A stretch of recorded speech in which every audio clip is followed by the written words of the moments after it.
Hello and welcome back to Travel Better. My name is Hannah Elias and I am your Sustainable Adventure Travel Specialist.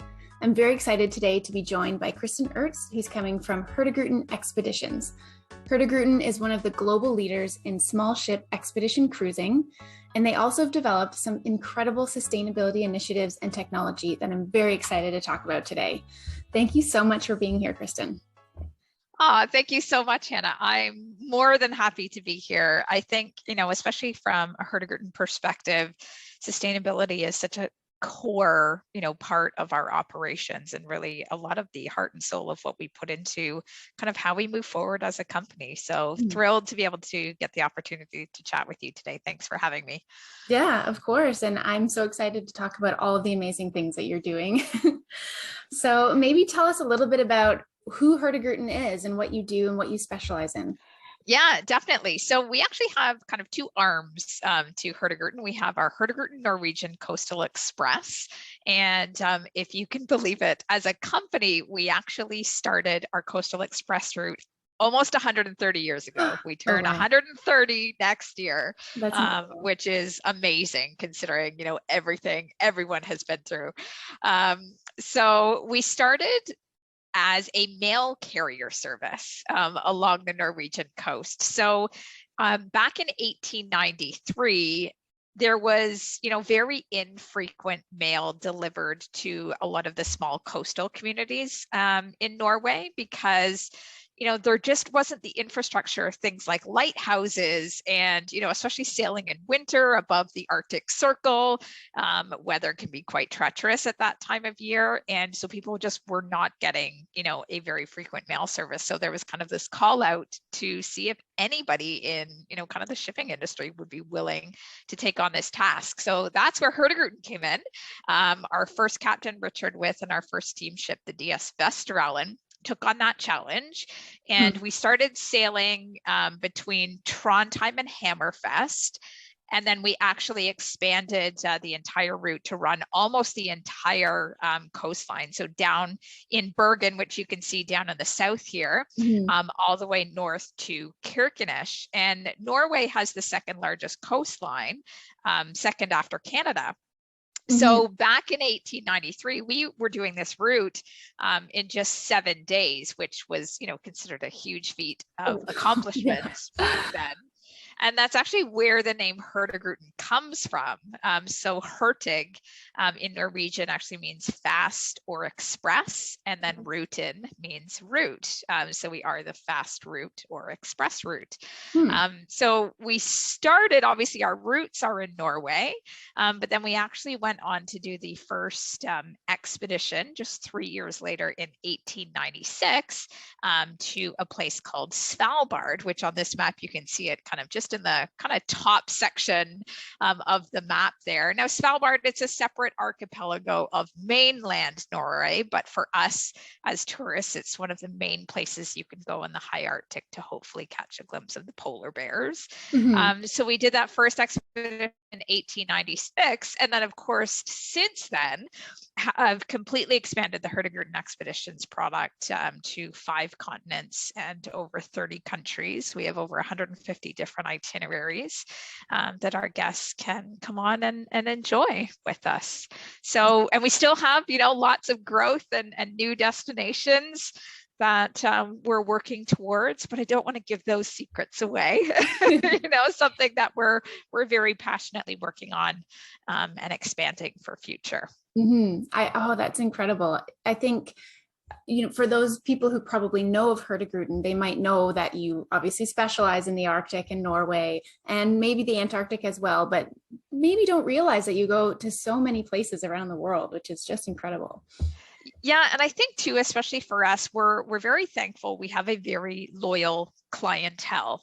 Once somebody has experienced the Hurtigruten voyages, Mhm. we often get them back for a second, a third time. So I mean, it's important for us as well to be able to kind of expand to these different horizons so that we can keep our guests coming back again and again and enjoying these new destinations with us. And exactly as you said, I mean, we've been polar pioneers for those 130 years. But there is more to our world outside of the polar region. So we have started expansion into some of the warmer weather climates. We just actually introduced West Africa this year, and we actually just started sailing in the Galapagos Islands earlier this year as well, as a first for Hurtigruten. Cool. So finding kind of those special gems that really align with sort of the type of experience we want to be offering our guests. Oh, that's incredible. And I'm sure every cruise is a little bit different. You get to experience, something new, get into those different cultures and different areas of the world. So that's awesome. Exactly. And at the end of the day, we still tie a lot of the same themes together with, enjoying, the local communities, the local wildlife, just experiencing Mother Nature naturally, as I think, she was meant to be. And of course, at the heart of all of it too, is how can we do it in the most sustainable way possible, and be leaders in sort of pushing forward with sustainable initiatives in the travel industry. Yeah. Well, speaking of sustainability, maybe we can talk a little bit about your ships and how you power them and some of that new technology. Yeah. So just to start off for us, I mean, really sustainability is something we like to say it's in our DNA, the heart and soul of how we kind of innovate as a company. And a lot of that innovation comes from some of the, past explorers of, even Hurtigruten or of Norway. So one very famed one, Roald Amundsen, just as kind of a little history lesson. So Roald Amundsen, he was the first to have made it down to the South Pole. He was the first to have found the transit all the way through the Northwest Passage. And it was documented as well that he was the first to have made it to the North Pole in his airship. So he is a very celebrated Norwegian explorer of the past, especially among Hurtigruten. But believe it or not, at the age of 10, he actually had this vision of the creation of an electric ship. And I mean, you and I were talking like, what were we doing at 10 years old? Climbing trees and running around with our friends and things like that. Definitely not thinking of electric powered ships. No, exactly. So I just kind of pulled out a quote, which I just absolutely love this from him. He said, "In my imagination, I created an electric ship that could break through all kinds of ice, that nice and elegantly fearful and irresistible could sail through Arctic waters." Wow. And I mean, oh my gosh, to say that at 10 years old, just incredible. So we really wanted to make Roald Amundsen's dream come true. And we did that with a ship very aptly named the MS Roald Amundsen. And she was introduced into the Hurtigruten fleet in 2019 as the world's first hybrid electric powered ship. And then we actually brought on her sister ship, the MS Fridtjof Nansen, just a year later as well. And we have continued with the hybrid power technology upgrades. We are slowly making it through, our fleet to give them that hybrid upgrade. But it just, that's the type of thing that we invest in at Hurtigruten, is just kind of how can we push those boundaries and sort of encourage the industry to be working towards these types of goals and sustainable initiatives. One of the other things that we're quite well known for is we also use a biofuel, which, believe it or not, is made out of organic waste and dead fish. There is a lot of waste that comes from the fishing and forestry industries, and we actually have found a way. We work with a local company in Norway to actually process this to use it as a fuel source on board our ships as well. So literally, powering with nature. And what's great about just sort of Norway as a country is they are very forward thinking when it comes to sustainability. And we actually have the ability, they have the infrastructure in each of the areas that we visit in Norway, where when we are in port, We have 7 of our coastal ships there, and we have 2 expedition ships there pretty much full time.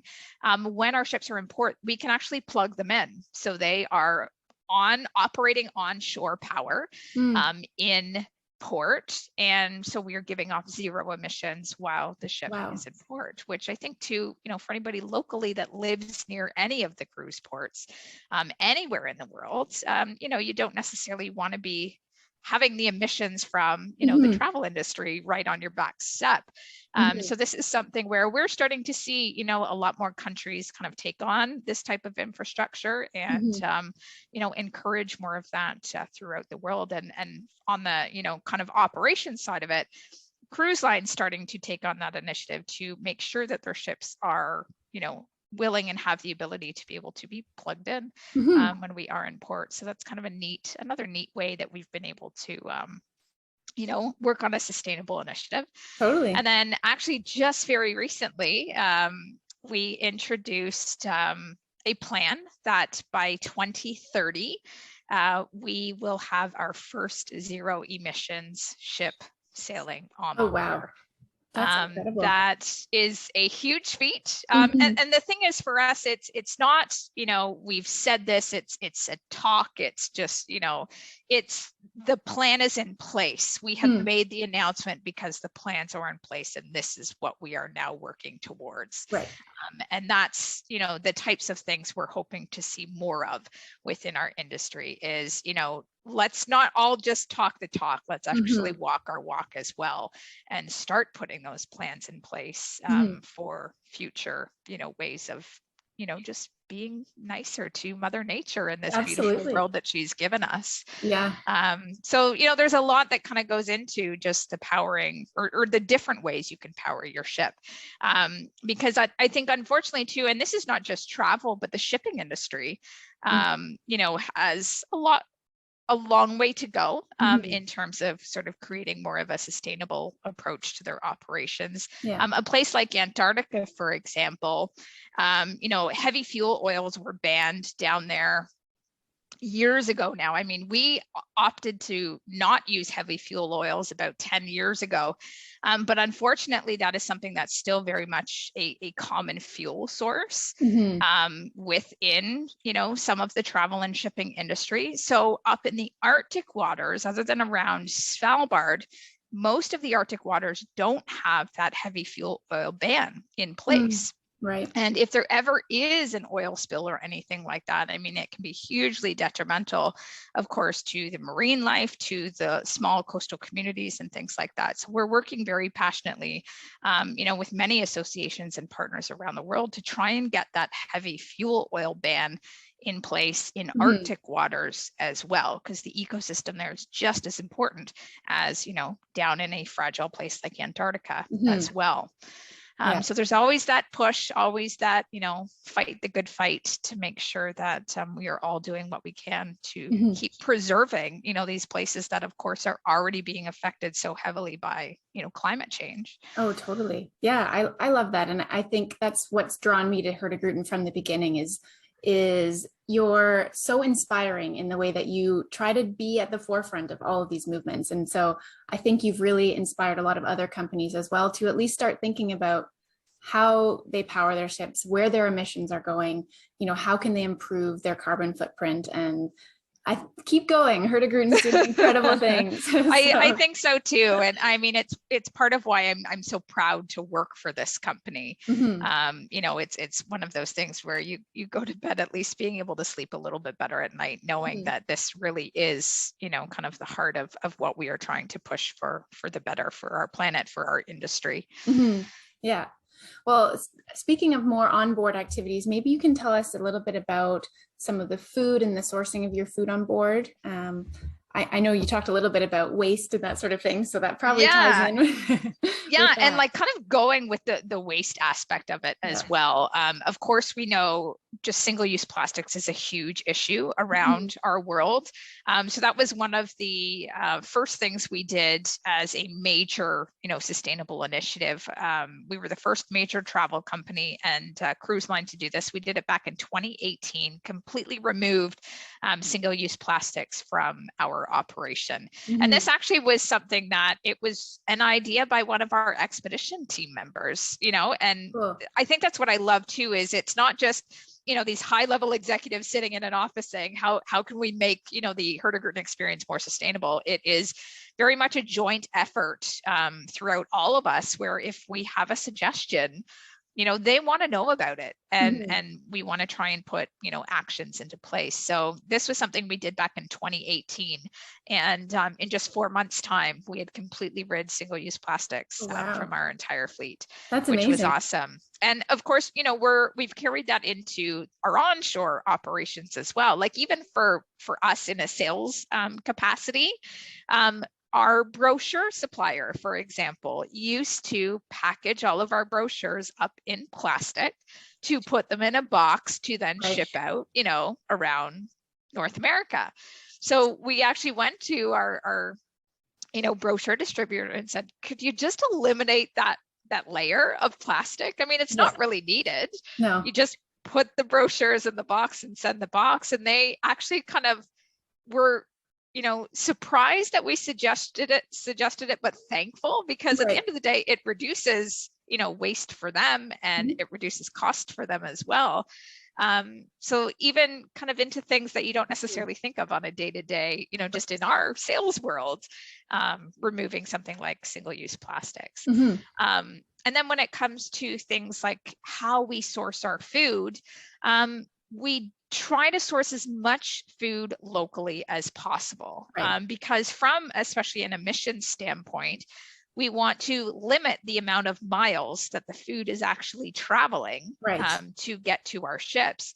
But of course, also sourcing locally helps, the local suppliers, the local farmers, supporting the people in place of where we're visiting and going with our guests. And of course, from the guest perspective, this also gives them, the opportunity to really enjoy what these places actually have to offer from a culinary perspective. And of course, while we're sourcing this, for us, it means, making sure that endangered species and unsustainably listed foods are off of our menus. We don't have any industrially processed foods on our menus on board either.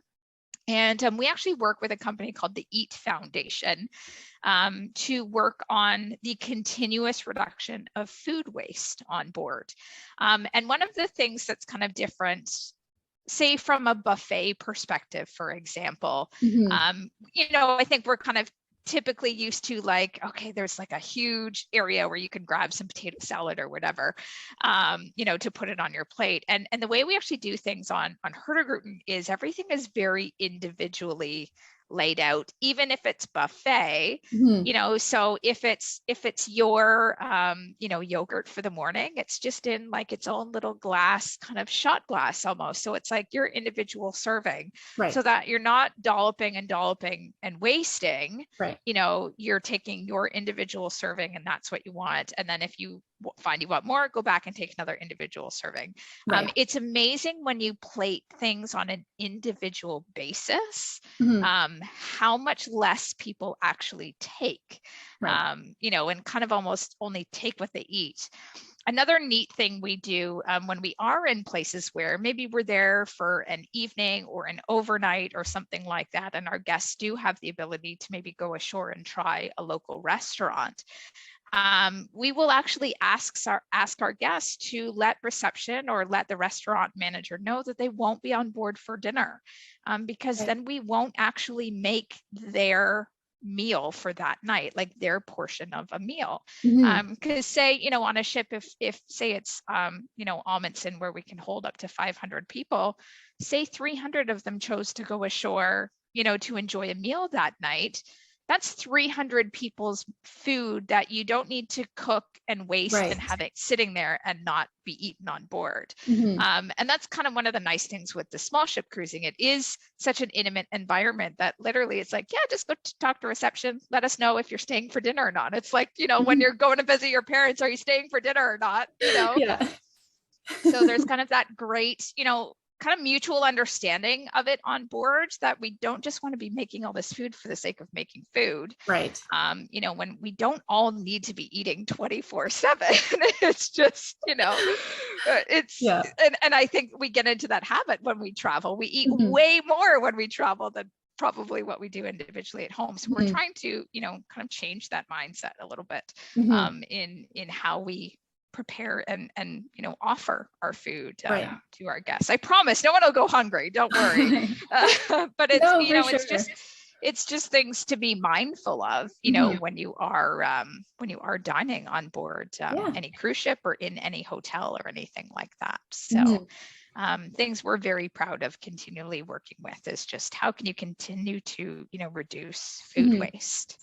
I love that just to tie in with the food, that I love that sort of gives the guests on board a bit of ownership of how they can tell you that they're not going to be on board, and that allows them to maybe unknowingly be a little bit more sustainable.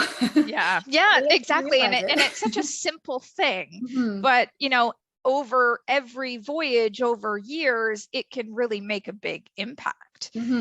So it's, something that doesn't sound like it's that big, but believe me, through multiple people, it can make a difference. Yeah. And again, like going back to just kind of how our guests can make a difference without really feel like they're doing anything, separate or major. We do something called the Green Stay program on board all of our ships, where our guests can hang this little door sign outside their stateroom. And that lets us know that, maybe for that evening or maybe for a couple days in a row, they're choosing to opt out of having their room serviced. So of course, by doing this, helps us to reduce laundry detergents and electricity and water use. And so what we do with this is, on their behalf, for each day that they've chosen to opt out of having their room serviced, we make a donation on their behalf to the Hurtigruten Foundation. Oh, great.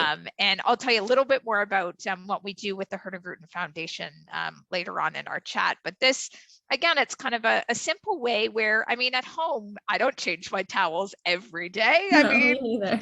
We just don't. So when you travel, again, it's kind of, thinking about, do I really need to have my towels changed or my sheets changed daily? Because we don't do those things at home. I'd say most of us don't anyway. I don't. So that's kind of another way where you can just, your natural habits of what you're already doing in day-to-day life, pass that concept on to when you're traveling as well.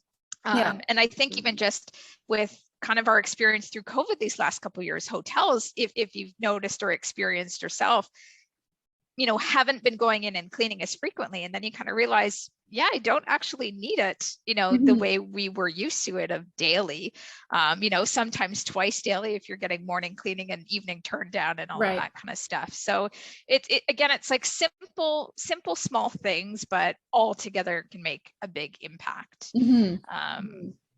And then we do a lot as well from an education standpoint on board. And this is something where, again, our guests can participate in and, just really kind of take on that role of being a scientist on board. So we are partnered with several associations around the world to help in the collection of data and research. So something like, when we're up in, the Arctic, specifically in Svalbard, we're partnered with the Norwegian Polar Institute and help them document, the sighting of marine mammals, because they can't necessarily be everywhere at every time or charter their own ship to constantly be documenting things like, walrus sightings or whale sightings or polar bear sightings or anything like that. So we are up there. We have 2 ships up there in the season. We can be using our own eyes and ears and things like that to be documenting this stuff and actually pass this data onto the associations that we work with to help them understand, migratory patterns of birds or, of whales and seasonalities of their habits and mating season and breeding and things like that. So it's kind of a nice way for our guests to really get more of an understanding of the destinations that we are visiting.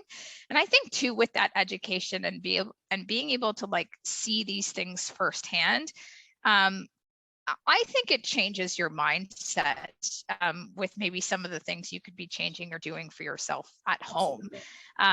Like we do, let me see if I do have it next, because the funny thing is with this particular topic of beach cleans, my first experience up in the high Arctic, obviously there's pretty much only one major city, in a place like Svalbard, maybe a couple research bases that we would visit, but 90% of what you're seeing is completely uninhabited. It's just our natural world. But then you go ashore and this is the type of thing that you're seeing. And a lot of it is waste from the fishing industry, as you can see from all the netting and the ropes and things like that. But we, of course, get fuel cans that wash up, tires, you name it, all kinds of different waste. And until you actually see how our everyday lives are affecting these places that are nowhere near people, it really makes you kind of second guess, am I doing all I can in my own life, to try and avoid this type of thing happening? So I think for me, I definitely had an eye-opening experience when I was up there and experienced this type of thing, with my own eyes. And I came home and like changed out the laundry detergent bottles and the cleaning things, to a more sustainable refill, a large bottle rather than buying continually small ones and things like that. So we hope that from these types of experiences as well, our guests can become almost more ambassadors for where it is that they've traveled and, seen and experienced for themselves. And because it really makes you want to do more to protect, these places so that they are still available for people to, experience in the future. Yeah, if you don't see it, you kind of think it's someone else's problem, right? Yeah, or you don't even know that it's happening. Exactly. And something like climate change, I mean, especially now because it's been a couple seasons where we've been able to be in some of these places. I can just imagine how some of the glaciers have receded over the last couple years. And so for us to now go back, in the summertime to do an Arctic season again, our expedition team is going to have the first sightings of, how much of these glaciers receded just in the last couple of years that we haven't been there. And again, I saw that for myself, and it kind of changes something in you and really makes you want to, maybe no matter how small, but maybe make some changes in your own life to have a more sustainable approach to just some of the day-to-day things that we, naturally do. I love that. Because it's truly like Hurtigruten is creating an experience not only on board and in destination, but sort of just an entire life change. You're gonna come off the ship with, like you said, your eyes opened and wanting to make those little changes in your life. So that's incredible. And I think that's part of just the beauty of travel, as well, is it really is very eye-opening to just, we obviously have a very set day-to-day of what we tend to experience, but once you travel, that's when you start to learn and appreciate, just so much more that's out there, from a people, place, planet type of perspective. Things like for us, I mean, we're proud that from a cruising perspective, we are the only Adventure Green Alaska certified member. Wow. And what that means is that we've met a certain criteria for social, economic, and environmental sustainability. And these are the types of things that we work toward and to be in the destinations that we visit. Because again, I mean, we are guests in this natural world. It's not the other way around. And we want to make sure that, we are striving for and doing these types of things and earning these types of accreditations in the regions that we visit. So again, we can keep bringing our guests back to enjoy and really, again, it's just getting them to fully understand what this means. Why is this important? And, how we can kind of work that into our day-to-day lives as well.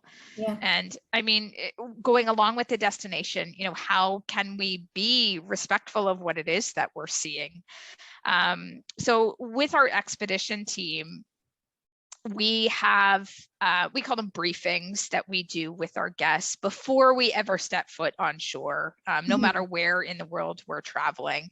And they are there to essentially go over rules and regulations of what it means to be a guest on shore in the destinations that we're visiting. Because again, we are the visitors. It's we are in their natural habitat. So especially for places like the polar regions, we do have the help from IATO, which is the International Association of Antarctic Tour Operators. And then up in the Arctic, it's the Association of Arctic Expedition Cruise Operators. So they definitely help, kind of set the basis for what it means to be an operator in the polar regions, but that still needs to carry through to all the other regions that aren't polar. This particular photo, for example, this is Alaska. There's a certain distance that we maintain from wildlife because we don't want to, disrupt their natural behaviors, or when we're down in Antarctica, we don't want to be walking through any nesting areas or anything like that, or disrupting, a mating period. It's very important that as guests, we, respect what it is we're seeing and experiencing and doing. And it also means not taking anything with you. You're not, I get it. You're in Antarctica once maybe in your life. You're not just going to be picking up that pebble to take it back on board as kind of a souvenir of, hey, I got this in Antarctica. We leave, the funny thing is we say we leave only footprints, but I have actually seen our expedition team like wipe away our footprints before leaving a landing site, because again, we're trying to leave as minimal an impact as possible in the places. And that, not through just nature and wildlife, but of course through, the local communities that we're visiting as well. We have a kind of a phrase at Hurtigruten that, we arrive as guests, but we leave as friends.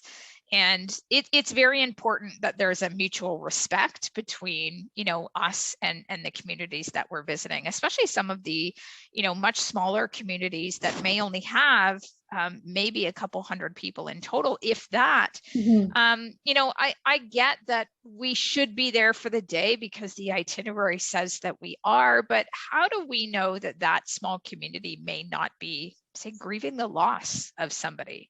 Maybe somebody has passed within the last, week or two, and we don't want to just show up and be like, we're here, because tourism says we should be here. So even in places like, especially up in, Arctic Canada, if we're visiting any of the, Inuit, we will speak to the elders and say, we are here. Is it still okay that we come ashore today? Right. To make sure we're being respectful, and we're there to, really learn about their way of life and celebrate their way of life. And it could mean let's purchase pre-purchase tickets for all of our guests for their local museums so that our guests can have the experience, but we can also support them economically as well. Right. And, hiring local guides instead of international tourist companies that, are global companies that put guides in country.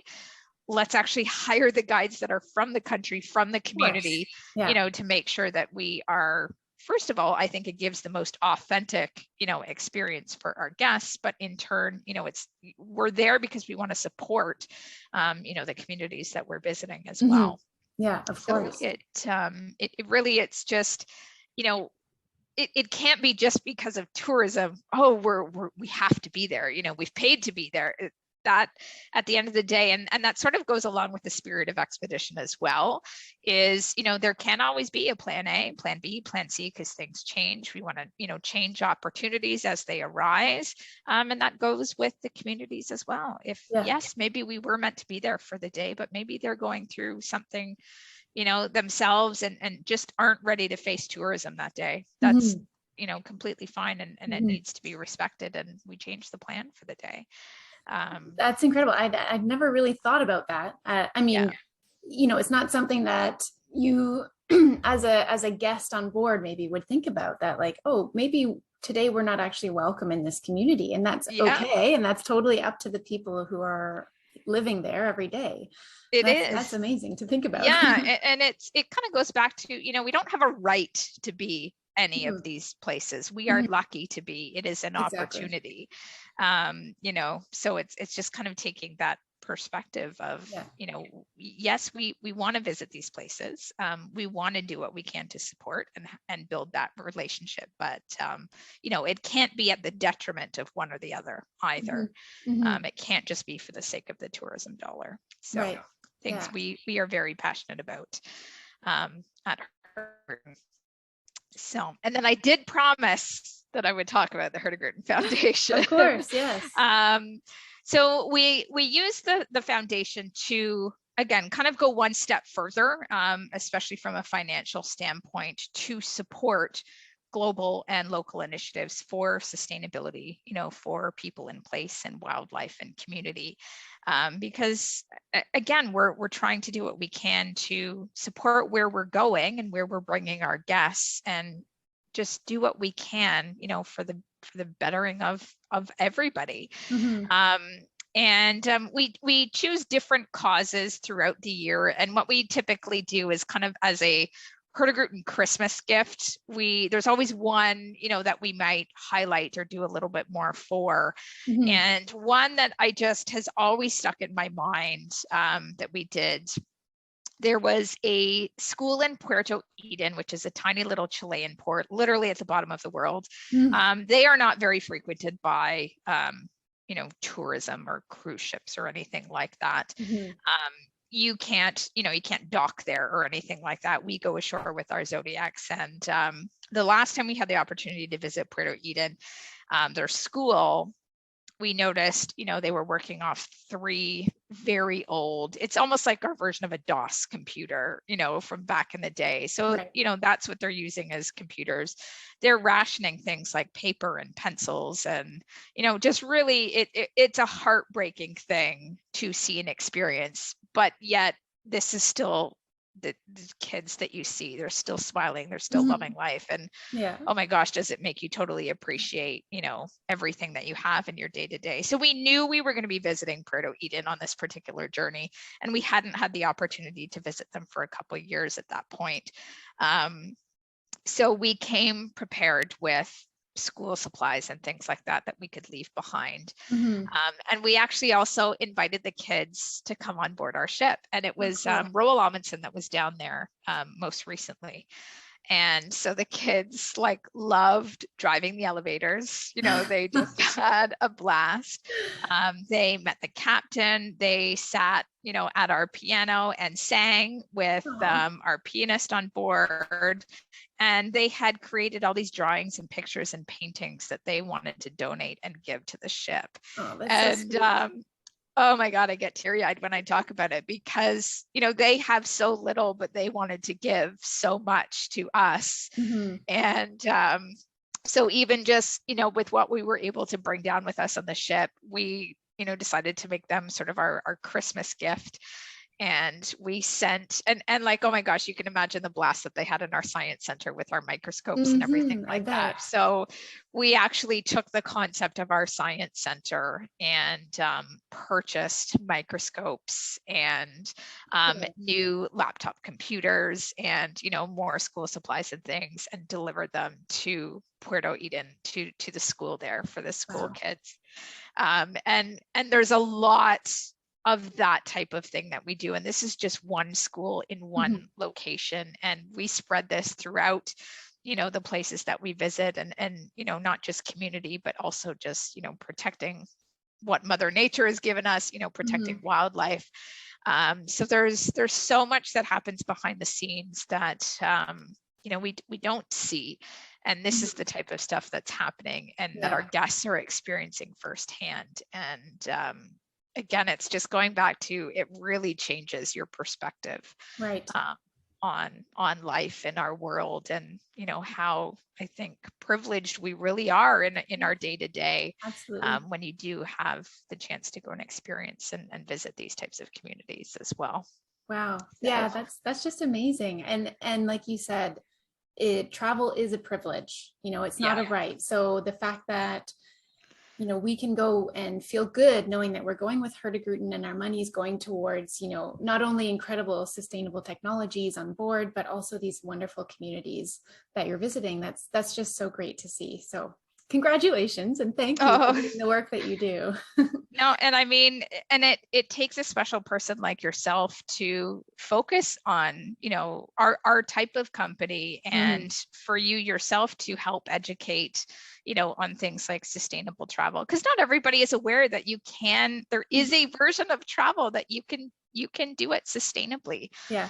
And I think the more and more we have these conversations and have, the opportunity to educate and inspire, I am definitely seeing a shift in, sort of the consumer mindset that they are more aware that these options are available to them, and they are looking to, maybe visit those places a little bit off the beaten path and learn how we can further support them. And absolutely. And so great job on you for just, kind of bringing these types of conversations to the forefront as well, because they're not easy conversations to go through, either, because not everybody embraces it, either. So it's just, hey, it's keep the conversation going. Absolutely. I think it's a great start. Definitely. Well, maybe just to finish off our conversation, I can ask you what your favorite trip is to do with Hurtigruten, or what, an itinerary that you've been on that you've enjoyed the most. I mean, it is a hard one because we do visit a lot of incredible destinations, but I think this picture behind me gives a little bit away of where my heart is, and it is down in Antarctica. I've had the opportunity to visit a couple times now, and I would absolutely go back in a heartbeat. It is a life-changing place, and it's, I think, one of the last few untouched places on Earth by mankind. Nobody permanently lives there or anything like that. It's not owned by any one country. The kind of permanent inhabitants are mostly penguins and your whales and your seals, and then some part-time scientists, but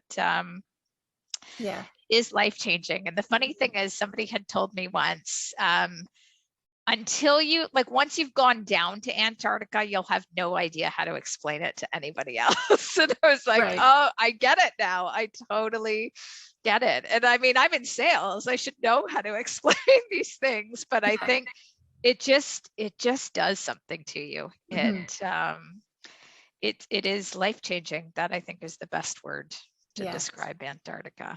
So. Well, it's definitely on the top of my list, so I can't wait to go someday.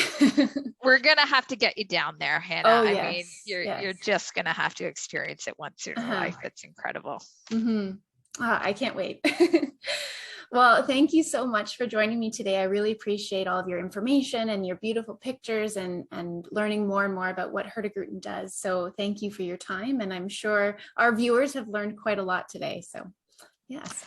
Thank you. It was such a pleasure. And again, thanks for just, having these conversations and putting them out there. It's something obviously we are both very passionate about. And I really appreciate the chance to just bring some of the great initiatives to the forefront that Hurtigruten is doing. Absolutely. Well, thanks again, and we'll see you soon. Perfect. Thank you. Thank you so much for watching this episode of Travel Better with myself and Kristen Ertz from Hurtigruten Expeditions. Hurtigruten is one of my favorite companies that I've learned about in these last few years because of their incredible itineraries, amazing ships, and incredible work in the sustainability tourism industry. If you'd like to learn more about them, check out the links below and follow them on social media. In the meantime, stay tuned for the next episode of Travel Better coming soon.